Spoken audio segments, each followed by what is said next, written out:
Bonjour à tous, bienvenue dans ce 13h accessible aux sourds et aux malentendants. Une réunion du Conseil national de sécurité s'est tenue hier jeudi au Palais de la Présidence de la République. Une rencontre consacrée exclusivement à l'évolution de la maladie à coronavirus en Côte d'Ivoire et à la situation sécuritaire au nord-est du pays, frontière Burkina Faso. Sur place, une base militaire a été la cible d'attaques terroristes dans la nuit de mercredi. Cette attaque de Kafolo a causé la mort d'une dizaine de nos hommes. Le coronavirus, lui, a tué 41 personnes depuis la survenue de la pandémie en Côte d'Ivoire. Et le virus circule toujours. Rien qu'en 24 heures, 223 malades de Covid ont été recensés dans le pays, ce qui porte à ce jour à 4404 le nombre total de cas d'infection. Ce 12 juin, la Côte d'Ivoire, tout comme le reste du monde, célèbre la journée mondiale contre le travail des enfants. Le thème de cette édition 2020 est en rapport avec la crise sanitaire de Covid-19, pandémie qui pourrait amplifier les effets néfastes du travail des enfants. Protégeons les enfants contre le travail des enfants, maintenant plus que jamais. La réponse sera à la mesure de l'attaque. Ces mots sont d'Ahmed Bakayoko après qu'une base de l'armée ivoirienne située à Kafolo, près de la frontière avec le Burkina Faso, a été la cible d'une attaque dans la nuit de mercredi à jeudi. Selon le bilan provisoire fourni par l'état-major, on compte une dizaine de morts, 6 blessés et un assaillant neutralisé. Le ministre d'État, ministre de la Défense, Premier ministre par intérim, a assuré que des renforts allaient être déployés et qu'une opération de ratissage était en cours. L'attaque a fait l'objet de communication à la réunion du Conseil national de sécurité. On écoute Ahmed Bakayoko. Au titre du ministère de la Défense, le Conseil a été informé par le chef d'état-major général des armées de l'attaque survenue dans la nuit d'hier d'un poste avancé de Fassi dans le nord-est de la Côte d'Ivoire. Le chef d'état-major général a produit un communiqué qui fait état d'un bilan d'une dizaine de morts, des blessés. Et également, le président de la République, chef suprême des armées, a présenté toutes ses condoléances aux forces armées et aux familles endeuillées. Il a adressé ses vœux de prompt rétablissement à tous les blessés et il a instruit l'état-major à faire en sorte que le calme règne dans cette région et qu'une enquête soit menée pour donner tous les éléments d'information par rapport à cet incident. Et une opération de ratissage a cours en ce moment pour rattraper et neutraliser tous les terroristes auteurs de cette attaque. Le président de la République a tenu d'abord à rassurer les populations sur son engagement à tout mettre en œuvre, à donner tous les moyens pour que notre pays soit en paix et pour nous faire confiance. C'est vrai que ça et là, il peut y avoir des attaques, mais ce qu'il faut observer, ce sera toujours notre capacité à faire face, et très rapidement. Le bilan provisoire de cette attaque fait donc état d'une dizaine de morts et de 6 blessés, des blessés qui ont été héliportés à Abidjan pour recevoir des soins appropriés. À leur arrivée, Ahmed Bakayoko, le ministre de la Défense, était présent sur le tarmac de l'aéroport pour leur témoigner la compassion et la reconnaissance de l'État. C'était en présence de Kolo Koulibaly.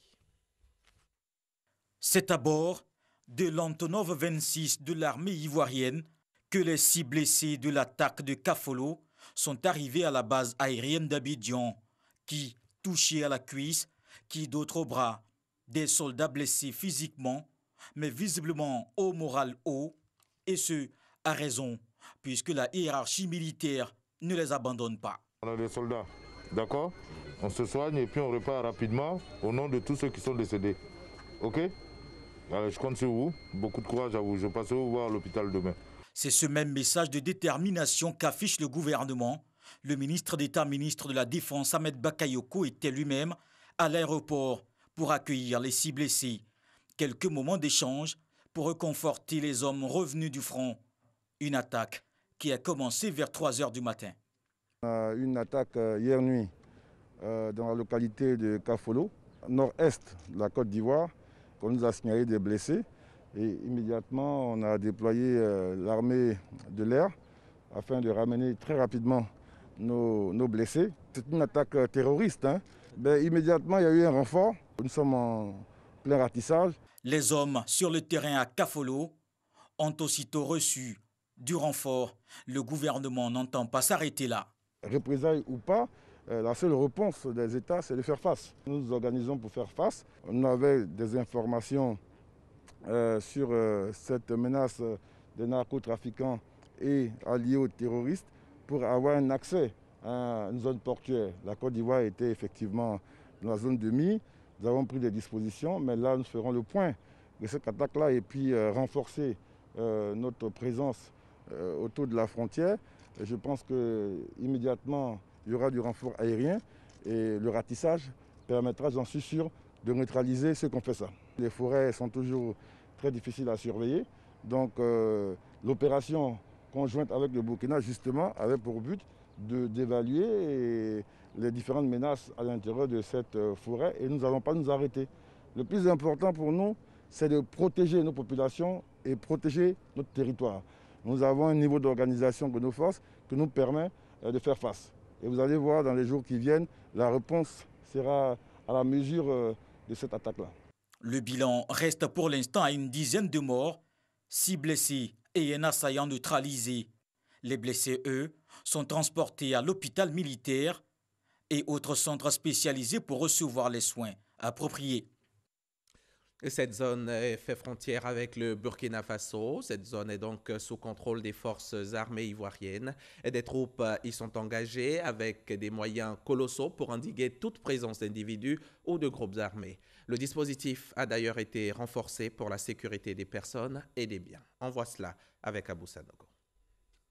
L'armée ivoirienne est en alerte à la frontière nord avec le Burkina Faso. Depuis le mois de février 2020, elle a lancé une vaste opération de sécurisation de la bande frontalière commune sur les quelques 580 km de frontières terrestres que partage la Côte d'Ivoire avec le Burkina Faso et le Mali. Et cette opération vise à endiguer dans cette zone tout trafic illicite, les braquages à main armée, mais surtout l'action de groupes armés terroristes à l'étape embryonnaire. Et il s'agit donc d'empêcher l'installation de bases terroristes sur le territoire ivoirien. L'armée ivoirienne contrôle la zone comprise entre l'Aliraba, Petit Nagpou, Sikolo et Kafolo. Des hommes ont été engagés sur le théâtre des opérations avec des moyens conséquents pour sécuriser cette zone frontalière. Ils sont au nombre de 1000 soldats. Un déploiement en vue d'une sécurisation optimale. Il s'agit pour les militaires ivoiriens d'exécuter de manière efficace leur mission de protection des populations et de leurs biens. La présence des troupes engagées sur le théâtre des opérations a permis d'obtenir des résultats probants. Un dispositif qui a d'ailleurs permis de contenir l'attaque de Kafolo. Des bases terroristes ont été démantelées et leurs hommes neutralisés. Aucune base terroriste n'existe sur le territoire ivoirien. Toutes les zones identifiées comme pouvant servir de refuge dans la forêt de la Komoé font l'objet de fouilles et de ratissages. La zone nord est sous contrôle des forces armées ivoiriennes. D'ailleurs, le chef d'état-major général des armées, le général de corps d'armée Lassina Doumbia, lors de sa visite à ces hommes le 22 avril dernier, affirmait: Nous estimons qu'aucun État ne devrait laisser une quelconque partie de son territoire être utilisée pour s'organiser, pour préparer et mener des attaques terroristes en territoire voisin ou s'y réfugier après avoir commis de tels forfaits. C'est une question qui relève de la morale. Cette zone pourra être stabilisée de façon durable. Pour renforcer son combat contre ces fléaux, une académie internationale de lutte contre les terroristes va bientôt ouvrir ses portes à Jacquesville. Et cette académie est un puissant moyen pour réformer les troupes ivoiriennes et étrangères lors d'une situation de crise. Elle permettra d'anticiper, voire neutraliser d'autres attaques terroristes sur l'ensemble du territoire et même au-delà. Pour l'attaque du poste mixte armée-gendarmerie à Kafolo dans la sous-préfecture de Sikolo, au nord-est de la Côte d'Ivoire, les enquêtes sont en cours pour déterminer la nature, les circonstances et le bilan définitif. À côté des activités terroristes, il y a la pandémie de Covid-19 qui fait tout aussi mal. Si on veut voir la fin de la crise du coronavirus, on suit alors les mesures édictées. Quand on veut éviter la maladie, on se lave les mains régulièrement et soigneusement. Et quand on aime ses proches, on ne s'approche pas trop.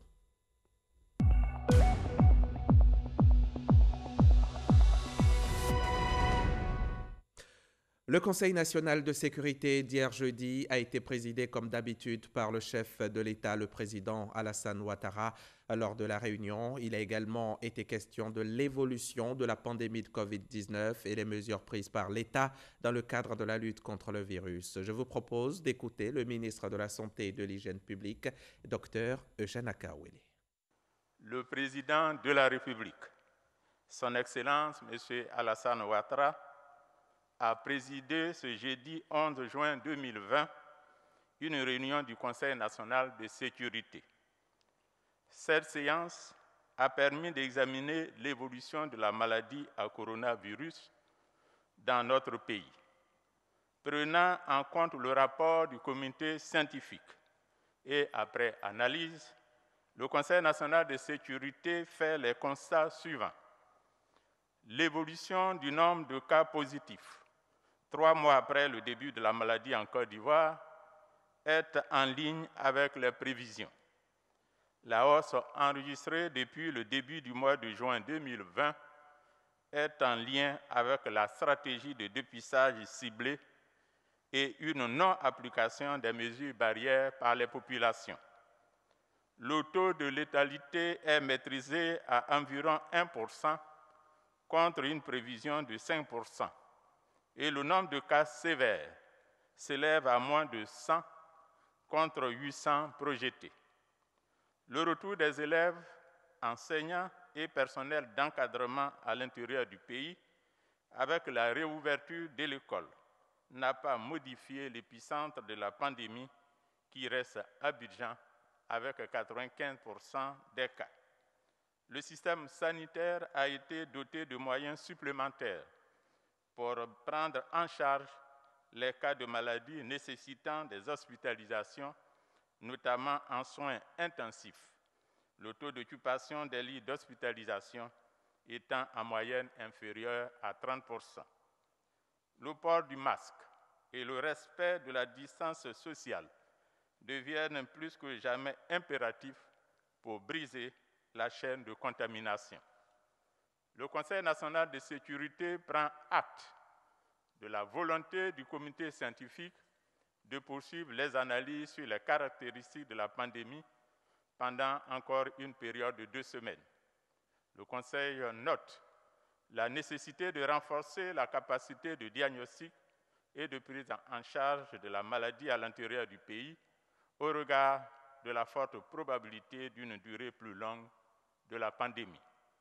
Enfin, le Conseil se félicite de l'engagement citoyen du corps médical, des forces de défense et de sécurité et de tous les acteurs engagés dans la mise en œuvre du plan de riposte sanitaire. Tenant compte de la situation et après avis du comité scientifique, le Conseil national de sécurité décide, et ce jusqu'au mardi 30 juin 2020, du maintien de l'état d'urgence, du maintien de la fermeture des frontières terrestres, aériennes et maritimes, du maintien de la fermeture des bars, boîtes de nuit, cinémas et lieux de spectacle, du maintien de l'isolement du Grand Abidjan en renforçant le contrôle aux entrées-sorties et en sanctionnant les cas de violation, du maintien de l'interdiction des rassemblements de population au-delà de 200 personnes pour l'intérieur du pays, du maintien de l'interdiction des rassemblements de population à Abidjan, dont le maximum autorisé est dorénavant réduit de 200 à 50 personnes, du suivi sanitaire systématique de toute personne venant de l'extérieur du pays. Le Conseil national de sécurité a également décidé de la réquisition de capacités d'hébergement additionnelles dans le Grand Abidjan en vue de l'isolement des patients souffrant de formes asymptomatiques ou légères, de l'installation de capacités de prise en charge de formes légères, sévères et des cas contacts à l'intérieur du pays, prioritairement dans les villes de Bouaké, Korogo, Abangourou, San Pedro, Mans et Daloa avant la fin du mois de juin 2020, du renforcement du contrôle de l'obligation du port de masque, notamment par la sensibilisation communautaire et la répression en raison de la non-application par la majorité des mesures barrières et la distanciation sociale. Le Conseil national de sécurité appelle à l'implication de tous, notamment les élus, les chefs traditionnels et les chefs de communauté, à la sensibilisation au respect des mesures barrières. Sensibilisation et respect des mesures barrières, car le coronavirus est toujours parmi nous et le fameux tester, tracer, isoler et traiter est toujours d'actualité. Résultat, le nombre de cas augmente de façon exponentielle, 223 cas de contamination rien que pour la seule journée d'hier. Le nombre total de malades s'élève à 4 404 pour 41 décès. Direction le ministère de la Santé et de l'Hygiène publique. Le ministère de la Santé et de l'Hygiène publique a enregistré ce jour, jeudi 11 juin 2020, 223 nouveaux cas de Covid-19 sur 796 échantillons prélevés, soit 28% de cas positifs, 38 guéris et 0 décès. À la date du 11 juin 2020, la Côte d'Ivoire compte donc 4 404 cas confirmés, dont 2 212 personnes guéries, 41 décès et 2 151 cas actifs. Le nombre total d'échantillons est de 34 272. Le ministre de la Santé et de l'Hygiène publique rappelle que la pandémie n'est pas terminée. La maladie est présente et circule dans notre pays. Il exhorte les populations à ne pas relâcher les efforts dans le respect des mesures barrières. Ces mesures ont pour objet de vous protéger et de protéger les autres. Le ministre de la Santé et de l'Hygiène publique insiste sur le fait que seul le respect des dites mesures peut nous permettre de contrôler et de maîtriser la pandémie sur notre sol. Si vous toussez, avez de la fièvre et des difficultés respiratoires, n'hésitez pas à vous rendre dans un des centres d'accueil et de dépistage Covid-19 ou appeler les numéros gratuits suivants, le 101, le 119, le 125 et le 143.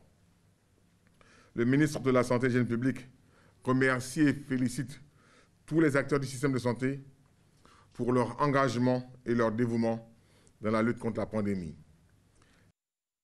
41 décès sur 4 404 cas de Covid pour 2 212 patients guéris tout de même. Quoi qu'il arrive, il faut garder ses distances et appliquer au maximum les gestes barrières parce qu'il s'agit de vivre avec le virus. À présent, le point de la situation hors de nos frontières. Notre première halte, le Ghana. Ce pays compte 10 856 malades liés au coronavirus et 48 décès. Le Burkina Faso, c'est 892 cas de Covid et 53 morts enregistrés. La Guinée compte 4 372 cas confirmés, 23 décès. Libéria, 410 cas et 31 décès. Mali, 1722 cas de Covid pour 97 morts. Globalement, le monde compte plus de 7 600 000 cas de Covid, plus de 424 000 décès à ce jour, mais l'on note également de nombreuses guérisons, de très nombreuses guérisons même, plus de 3 800 000 à travers le monde.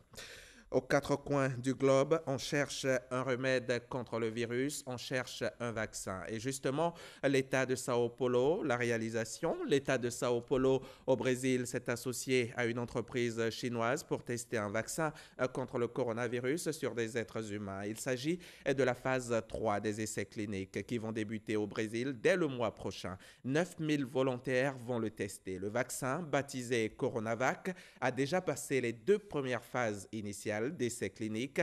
Il reste la phase décisive pour prouver son efficacité sur les êtres humains afin que le vaccin puisse être commercialisé. Et Sao Paulo est l'État le plus riche, mais aussi le plus touché par le coronavirus au Brésil. Il va investir quelques 15 millions d'euros, soit plus de 10 milliards de francs CFA.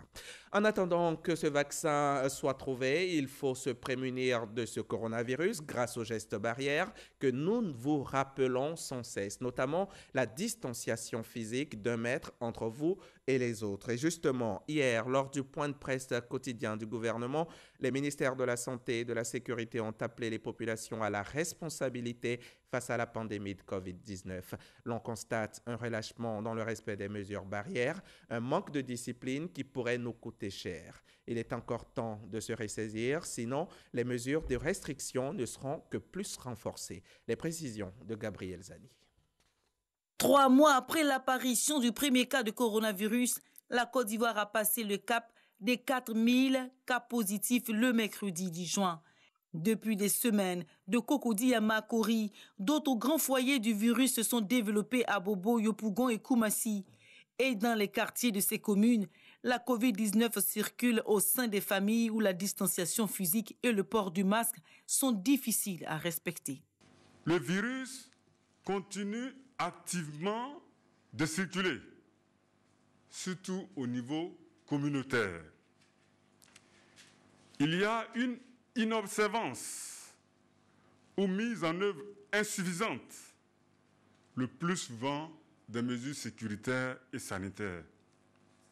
En particulier les mesures barrières, pourtant seules capables, dans le contexte actuel, de nous prémunir contre l'infection par le coronavirus. De 20 à 30 cas positifs, le pays enregistre ces derniers jours plus de 100 cas sur des échantillons d'au moins 600 personnes. Et même si l'intérieur du pays est encore faiblement impacté, le bilan risque de s'alourdir. Malgré la faible létalité, les pertes sont lourdes et concernent pour la plupart des piliers de familles ou de communautés ou des jeunes en pleine activité, dont les conséquences sociales pour les familles sont incalculables. Je le répète, la pandémie n'est pas encore finie. Malgré la reprise de la normalité du cours de la vie. Inverser la tendance actuelle, c'est le défi de la stratégie de riposte qui est dépister, isoler, tracer et traiter les malades. Mais l'adhésion des populations aux mesures barrières est primordiale pour le succès de la lutte contre le coronavirus. 2 questions sujets de désordre, voire d'indiscipline nous intéressent. Notamment, l'attitude de certains compatriotes dans les lieux publics, spécifiquement ce jour dans les restaurants et maquis où ils méprisent toutes les règles sécuritaires et sanitaires en vigueur. Pour ce qui est des maquis et restaurants, il est impératif d'indiquer la suspension de toute animation, promotion des produits, source de débordements massifs aux 10 endroits. En deuxième point, les voyages et convois clandestins dont les organisateurs et usagers font quotidiennement l'objet d'interpellations et de refoulements à nos postes de sortie et d'accès au Grand Abidjan. Plus de 8000 voyageurs clandestins sont interpellés et refoulés dans leur zone d'origine depuis le reconfinement du Grand Abidjan. Notre reportage grand format de ce vendredi s'intéresse aux bars et aux boîtes de nuit. Ces espaces de joie très prisés des populations, mais qui sont fermés depuis plusieurs semaines, crise de coronavirus oblige. Dans la lutte contre la progression du virus, il y a de nombreux dommages collatéraux. Pas d'omelette sans casser les œufs, on le sait. Les tenanciers de ces bars et employés vivent difficilement la situation, même s'ils comprennent que la mesure a été prise pour le bien de tous. Notre reporter Moussa Konaté s'est intéressé à la question. Son reportage. Un bar dans la commune de Marcouri. C'est jour de rendez-vous pour Anissi et quelques employés de son établissement.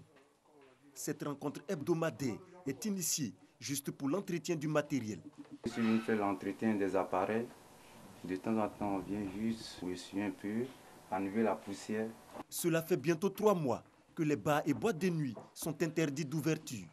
Une mesure sécuritaire et sanitaire dans le cadre de la lutte contre la maladie à coronavirus. Anissé comprend la mesure, mais commence à trouver le temps long. On pensait que réellement on devait avoir l'ouverture bientôt, mais hélas, ça n'a pas été fait. Nous venons ici avec le gérant pour voir les factures impayées. Parce qu'actuellement, nous avons 2 mois de loyer impayés. Nous sommes en train de rentrer en contact avec le propriétaire pour qu'elle puisse nous aider à ce que nous puissions carrément sortir là pour que nous puissions régler ça. Les bars et boîtes de nuit fermées, la décision est respectée pour la plupart. Mais comment gérer son quotidien? Pour les employés, une épineuse interrogation. Voici des personnes, on paye au jour le jour. Il y a problème, c'est-à-dire qu'il y a un blocage. On ne peut plus fonctionner. Celui qui est payé par jour, comment il peut s'en sortir au quotidien? Voilà le problème. Nous, les acteurs de la nuit, nous sommes les plus touchés. Parce que les autres activités travaillent. Mais nous, jusqu'à présent, les bars et les discothèques ne sont pas encore ouverts. À Yopougon, autre commune du district d'Abidjan, nous rencontrons Hervé. Il est disque jockey dans une boîte de nuit à la rue Princesse. Depuis l'arrêt de son travail dû à la crise sanitaire, il passait ses journées avec son collègue. Quand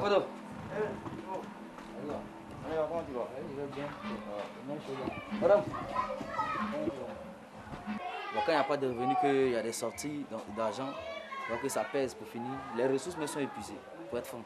C'est vrai qu'on n'accuse personne, mais c'est pas facile en tout cas. C'est pas facile. D'un bar à un autre, la situation des employés est gérée différemment. Joachim est propriétaire de cet établissement. Son bar toujours fermé, mais un effort est fait en faveur des travailleurs. Le 21 mars, comme tout le monde, nous avons appris qu'il fallait fermer les bars. Donc on s'est conformé aux décisions du gouvernement. Évidemment, quand on ne travaille pas, vous savez ce que c'est. Nous avons pris bien soin de payer le personnel pour le mois de mars, puisqu'on était déjà vers la fin du mois. Nous avons fait l'effort de payer la moitié des salaires fin avril et nous nous apprêtons aussi à payer les salaires fin mai. Comme tous les secteurs d'activité, la pandémie de Covid-19 frappe de plein fouet les bars et boîtes de nuit. Le plan de riposte adopté par l'État de Côte d'Ivoire prévoit un soutien aux petites et moyennes entreprises impactées par la crise sanitaire. Les bars et boîtes de nuit en sont également des bénéficiaires. Les bars sont concernés si effectivement ils sont légalement constitués, si ils ont un chiffre d'affaires inférieur à 1 milliard de francs CFA. Par ailleurs, je voudrais également indiquer que pour les acteurs qui sont dans ce secteur, le maquis et bar, mais qui effectivement ne sont pas suffisamment constitués, peuvent postuler pour le fonds d'appui aux acteurs du secteur informel. Nous invitons tous les propriétaires de maquis et bars qui remplissent les conditions à s'inscrire sur le site internet fspme.agencecote-d'ivoire-pme.ci pour effectivement soumissionner pour les différents fonds. Les propriétaires et employés de ces lieux festifs ne sont donc pas oubliés. La tutelle mesure l'ampleur des difficultés. Les boîtes de nuit qui jusque-là restent fermées avec l'ensemble des bars sont en relation avec nous et à l'issue des réunions que nous avons eues, nous constatons qu'aujourd'hui les pertes se chiffrent entre 18 et 20 milliards sur la période concernée. Et aujourd'hui, c'est un peu plus de 10 000 personnes qui sont touchées par le chômage. Nous sommes en contact avec eux. Nous avons eu des réunions qui permettent de faire des avancées, de faire des propositions concrètes, des propositions partagées avec des avis qui sont émis de part et d'autre. Et à la fin, nous voulons une démarche consensuelle à l'effet de les aider du mieux que nous pouvons avec l'aide de l'État, des aides déjà établies et pour celles qui ne sont pas établies, envisager, si possible, des mesures appropriées pouvant aider à la relance de ce secteur qui est important. Les bars et boîtes de nuit doivent demeurer fermés jusqu'à nouvel ordre. Les acteurs sont donc invités à se conformer à cette décision. Fermeture des bars et boîtes de nuit en Côte d'Ivoire en attendant le retour de la symphonie. C'est un document RTI 1 signé Konaté Moussa et Gilles Tonien et c'est à revoir bien entendu sur toutes nos plateformes digitales. Nous sommes le 12 juin 2020 et comme chaque année à cette même date, l'on célèbre la journée mondiale contre le travail des enfants. La journée de cette année se concentre sur l'impact de la crise actuelle sur le travail des enfants. La pandémie de Covid-19 et le choc économique et du marché du travail qui en résulte ont un impact énorme sur la vie des populations. Malheureusement, les enfants sont souvent les premiers à en souffrir. Alors, protégeons-les contre le travail des enfants, maintenant plus que jamais. Abdoulaye Koné. En 2020, la célébration de la Journée mondiale contre le travail des enfants intervient dans un contexte marqué par la Covid-19. Une crise qui pourrait entraver les efforts de la Côte d'Ivoire, qui connaissait pourtant depuis 2011 un dynamisme et un élan sans égal grâce à la volonté du chef de l'État, Alassane Ouattara. Les mesures barrières visant à freiner la propagation du virus entraînent inéluctablement des dysfonctionnements au niveau des systèmes de protection sociale et des activités économiques.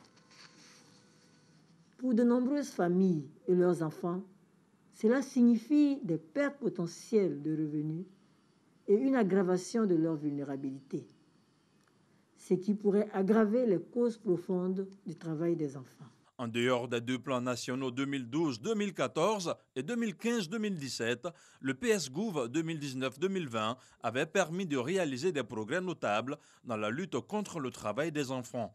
Un troisième plan d'action national 2019-2021 a même été adopté et le gouvernement n'entend pas baisser les bras. C'est pourquoi le gouvernement a mis en place le Fonds de solidarité et de soutien d'urgence humanitaire qui prend en charge les enfants en situation de vulnérabilité et leurs familles du fait de la pandémie à coronavirus. Je saisis l'opportunité de la célébration de la Journée mondiale contre le travail des enfants pour en appeler au sens élevé de la responsabilité partagée de chacun et de chacune, chers frères, chères sœurs, vous tous qui avez choisi de vivre sur cette terre de Côte d'Ivoire. À compter de ce 12 juin, des actions de communication et de sensibilisation seront menées à travers tous les médias, y compris les radios de proximité, l'objectif étant de garantir les droits fondamentaux de nos chers enfants et leur assurer un avenir radieux. Protégeons les enfants contre le travail, mais aussi contre le coronavirus qui continue de progresser. Adoptons donc tous les mesures barrières. On se quitte sur ces mots. Ce soir, retrouvez Marie-Laure Ngoran. Bon après-midi et à demain, 13h sur la chaîne qui reste.